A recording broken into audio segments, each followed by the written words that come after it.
In today's video, I'm going to be going over the steps that I took to make Kareen from here to here. And I'm going to be going over the steps and little tips and tricks that I like to use when I'm doing an A-line bob. It is one of my favorite haircuts to do. It has been always a challenge in the beginning, and so I want to walk you through so that you can have more success when you're doing this haircut. I'm Maureen Moody, and I'm the Curious Stylist, and I want to build your confidence in your career through education and science. So let's get into what I'm doing here. So I am actually taking the hair and pre-cutting it, and I like to take these swatches afterwards and use them for color experiments. So that's kind of like a fun thing that I like to do. So when you are doing an A-line bob, one of the most important things that I feel that helps to keep the A-line bob going in the right direction is taking the time to make sure that you section properly. And I am taking a horseshoe pattern right here up where the bridle ridge is, and I'm taking another diagonal section from the crown of the head until the middle of the ear. It's a nice diagonal section. It will help to keep this neat.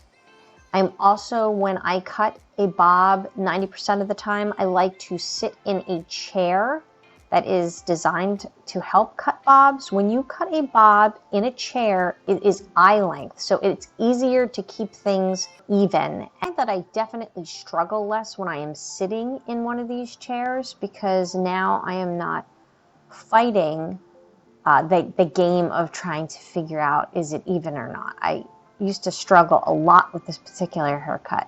And what I like about cutting it in the chair is that you are right there eye length, so you can really survey how to tackle this. This cut, one thing for sure about this particular haircut is it can get squirrely really quick. Also, I really suggest taking the time and using your scissors with the comb. The comb is really going to help to not give you too much tension. A lot of times you can pull in the wrong direction with your hands.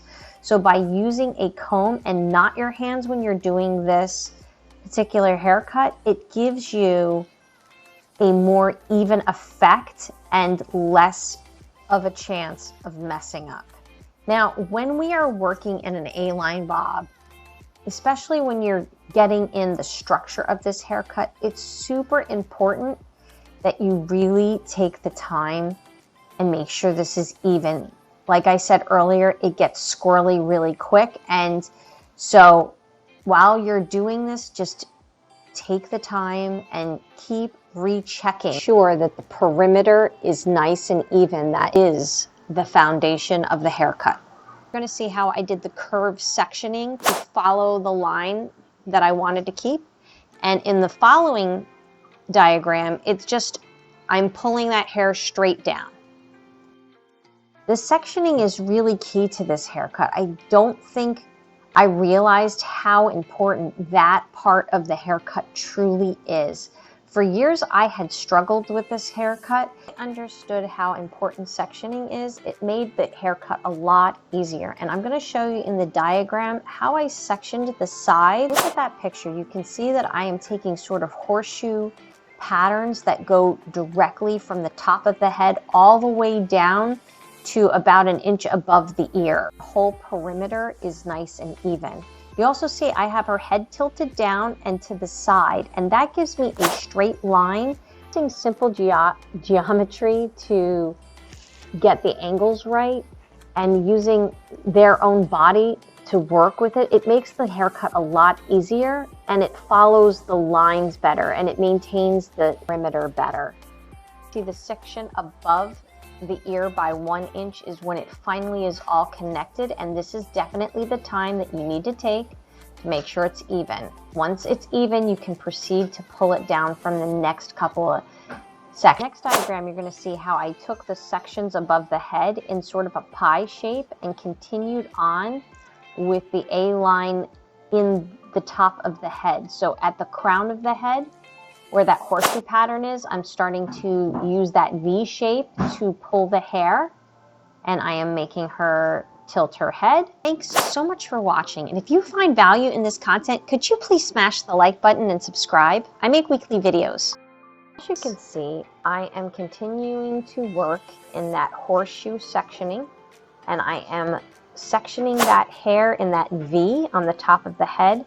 And the thing that people don't tend to realize about this specific haircut is that as you are working that V top, like right at this picture here, top part of the bridal ridge, this is where the hair is going to be the longest. When you start to drop section by section down, this is where you can really, where the longest part of this haircut is. And that's the thing I think that is most amazing, is that the longest part of this haircut is at the very top, and it is the very last section. I actually left this part of the hair very, very long. She wanted a pretty steep angle A-line bob, so in order to do that, I kept that front pretty long. Now, I am going to be doing a nice, so I am sectioning the hair in a nice triangle, and I am just walking the shears down. That's when you take your shears and you use your thumb and you just gently wiggle it back and forth, and that is walking the shears down to get a pretty soft angle around the front. Nothing too crazy, just a little bit of fun in the front. Going around soon and picking this hair up and angling it and getting rid of some of the bulk, and I'm going to be showing that in a diagram. Keeping her hair rather long, I made sure that I was pulling it up and following the rounds of the head, as you can see. Haircut, as you can see at the bottom, doesn't have crazy graduation. There is a little bit of a graduation. Generally takes about 45 minutes to an hour to complete, especially if it's a new haircut. It's not a maintenance, but you're starting from very long. So I'm just kind of following the round of the head like I was saying earlier. I'm not going crazy on trying to make sure that this is stacked. I just want a nice layer that is going to lay well on the head. And so by following the rounds of the head, it will lay a little bit better. On the left-hand side, you can see how I am holding the hair out and just stacking slightly. Into this with subsequent videos as I get better at making them. Now, the finishing part of this particular haircut is part of one of the most important things. This back section that I'm flat ironing can get very bulky, and you need to reduce that bulk in that section so that the hair lays nice and properly. So I always like to use thinning shears once I'm done and flat iron. Once you flat iron the hair too, you can check to see how the hair is laying and if there's any weird hair that's straggly or hanging out where it shouldn't be. So that's why this haircut takes about an hour to do, because you really need to go over and fine tune it.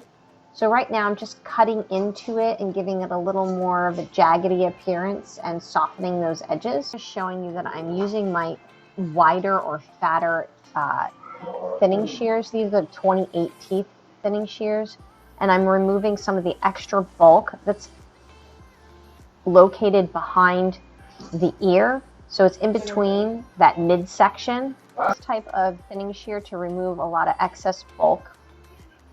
Now this is her before and this is her after. I did a color correction video on her too, and I'll be linking that above. I hope you like this. Bye. I hope that you enjoyed that video, and if you wanted to see the hair color transformation, I'll link that here. It's for the way you look at me.